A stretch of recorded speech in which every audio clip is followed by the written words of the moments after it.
ಎಲ್ಲರಿಗೂ ನಮಸ್ಕಾರ. ನಾನು ಕನ್ನಡದಲ್ಲಿ ಮಾತಾಡಿದ್ರೆ ಗೊತ್ತಾಗುತ್ತಾ ಅಥವಾ ಗೊತ್ತಾಗದೇವರು ಇದ್ದಾರಾ? ಗೊತ್ತಾಗುತ್ತೆ. ಸಂಸ್ಕೃತದಲ್ಲಿ ಒಂದು ಶ್ಲೋಕ ಇದೆ.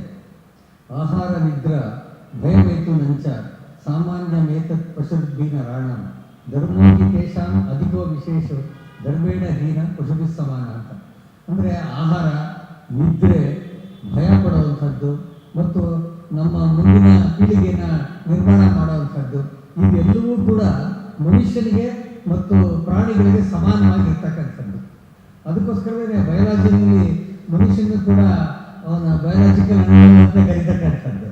ಆದರೆ ಹಾಗಾದರೆ ಮನುಷ್ಯನಿಗೂ ಮತ್ತು ಪ್ರಾಣಿಗೂ ಏನು ವ್ಯತ್ಯಾಸ ಅನ್ನುವಂಥ ಪ್ರಶ್ನೆ ಕೇಳಿದಾಗ ಧರ್ಮೋಹಿ ದೇಶಾಂ ಅಧಿಕೋ ವಿಶೇಷ.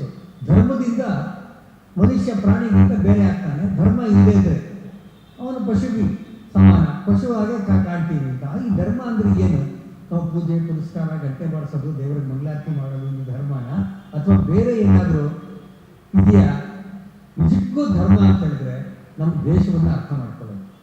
ಧರ್ಮ ಅಂತ ಹೇಳಿದ್ರೆ ನಮ್ಮ ಸಂಸ್ಕೃತಿನ ಅರ್ಥ ಮಾಡ್ಕೊಳ್ಳೋದು. ಧರ್ಮ ಅಂತ ಹೇಳಿದ್ರೆ ನನ್ನನ್ನು ಅರ್ಥ ಮಾಡ್ಕೊಳ್ತಕ್ಕಂಥದ್ದು. ಧರ್ಮ ಅಂತ ಹೇಳಿದ್ರೆ ಸಮಾಜಕ್ಕೋಸ್ಕರ ನಾನು ಬದುಕಬೇಕು ಅಂತ ಅನ್ಕೊಳ್ತಕ್ಕಂಥದ್ದು. ನಮ್ಮ ಪ್ರಾಚೀನ ಋಷಿಗಳು ನಮಗೆ ದೇವಋಣ, ಪಿತೃಋಣ ಮತ್ತು ಋಷಿ ಋಣಗಳನ್ನು ಹೇಳಿದ್ದಾರೆ. ಅದೆಲ್ಲವನ್ನೂ ನಾವು ಮಾಡ್ತಾ ಇರ್ತೀವಿ. ಆದರೆ ಮಹಾಭಾರತದಲ್ಲಿ ವ್ಯಾಸರು ಇನ್ನೊಂದು ಋಣನ ಸೇರಿಸ್ಬಿಟ್ರು, ಅದು ಸಮಾಜ ಋಣ. ಈ ಮೂರು ಋಣ ಮಾಡದೇ ಚಿಂತೆ ಇಲ್ಲ, ಸಮಾಜದ ಋಣ ಮಾಡಿಬಿಟ್ರೆ ಆಗ ಎಲ್ಲವೂ ಸರಿ ಹೋಗುತ್ತೆ. ಹಾಗೆ ಸಮಾಜಕ್ಕೋಸ್ಕರ ಬದುಕಬೇಕು ಅಂತಿದೆಯಲ್ಲ, ಅದನ್ನ ಕಲಿಸ್ಕೊಡುವಂಥ ಕೆಲಸನ ದಿಶಾ ಮಾಡ್ತಾ ಇರ್ತಕ್ಕಂಥದ್ದು. ದಿಶಾ ಪ್ರಾರಂಭ ಆದಾಗ, ದಿಶದ ಪ್ರಾರಂಭಕ್ಕೆ ನಮಗೆ ಆ ಬೀಜವನ್ನು ಹಾಕಿದಂಥವರು, ನಮ್ಮ ತಲೆಯಲ್ಲಿ ಆ ವಿಚಾರವನ್ನು ತುಂಬಿದಂಥವರು ಮಾನ್ಯ ಕೃಷ್ಣಪ್ಪನವರು.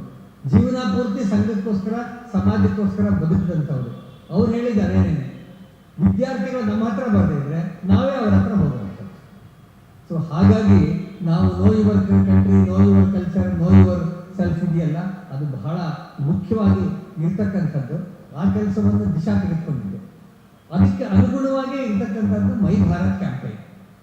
ನೋಡಿ, ಅದು ಭಾರತ್ ಕ್ಯಾಂಪೇನ್ ಅಲ್ಲ, ಮೈ ಭಾರತ್ ಕ್ಯಾಂಪೇನ್, ನನ್ನ ಭಾರತ.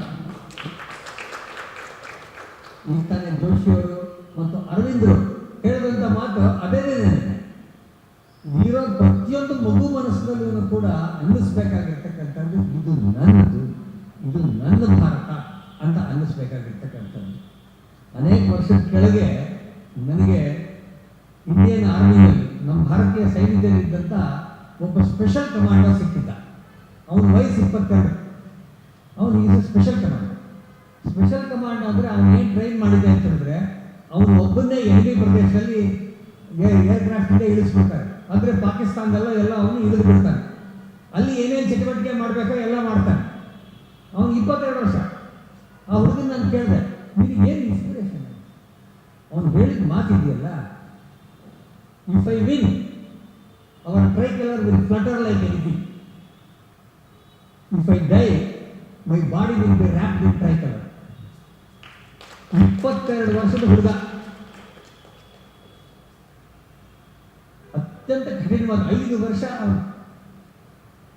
ಬೇರೆಯವರು ಹೇಳ್ತಾರಲ್ಲ ನರಕ ಯಾತನೆ ಅಂತ, ಆ ರೀತಿ ಅನುಭವಿಸಿ ಆಗಿದ್ದು 22 ವರ್ಷ ಹೇಳಿದಂತೆ. ಆ ಭಾವನೆ ಪ್ರತಿಯೊಬ್ಬರಿಗೂ ಬರಬೇಕಲ್ಲ ನಮ್ಮ ದೇಶದಲ್ಲಿ.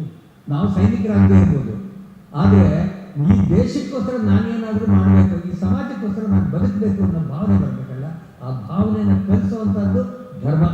ಅದನ್ನ ಕೆಲಸ ಮಾಡ್ತಾ ಇರ್ತಕ್ಕಂಥದ್ದು ದಿಶಾ. ಮತ್ತು ಮೈ ಭಾರತ್ ಕ್ಯಾಂಪೈನ್ ಸಕ್ಸಸ್ ಆಗುತ್ತೆ ಅಂತೆಲ್ಲ ಹೇಳಿದ್ರು, ಖಂಡಿತ 100% ಸಕ್ಸಸ್ ಆಗುತ್ತೆ. ಯಾಕೆ ಅಂದರೆ ಈ ಎಲ್ಲ ವರ್ಷದಲ್ಲೂ ಕೂಡ ಮೈ ಭಾರತ್ ಕ್ಯಾಂಪೈನು, ಇಲ್ಲಿ ಇರ್ತಕ್ಕಂಥ ಮೈ ಭಾರತ್ ಕ್ಯಾಂಪೈನನ್ನು ಆರ್ಗನೈಸ್ ಮಾಡ್ತಾ ಇರ್ತಕ್ಕಂಥ ಆರ್ಗನೈಸರ್ಸು, ವಾಲಂಟಿಯರ್ಸು, ಅದರಲ್ಲಿ ಭಾಗವಹಿಸ್ತಾ ಇರ್ತಕ್ಕಂಥ ಸ್ಪೀಕರ್ಸು ಮತ್ತು ಮಾತನಾಡ್ತಕ್ಕಂಥ ವಿದ್ಯಾರ್ಥಿಗಳು ಯಾರಿದ್ದಾರೆ, ನೀವೆಲ್ಲ ಯಾರಿದ್ದೀರಾ, ನಿಮ್ಮೆಲ್ಲರ ಕೆಲಸದ ಪರಿಣಾಮವಾಗಿ ಅದು ಸಕ್ಸಸ್ಸೇ. ಸೊ ಸಕ್ಸಸ್ಗಿಂತ ಇನ್ನೊಂದಷ್ಟು ಹೆಚ್ಚಿದ್ರೆ ಅದು ಆಗುತ್ತೆ ಅಂತ ಹೇಳ್ತಾ ನಾನು ಮಾತನ್ನು ಮುಗಿಸ್ತೀನಿ. ನಮಸ್ಕಾರ.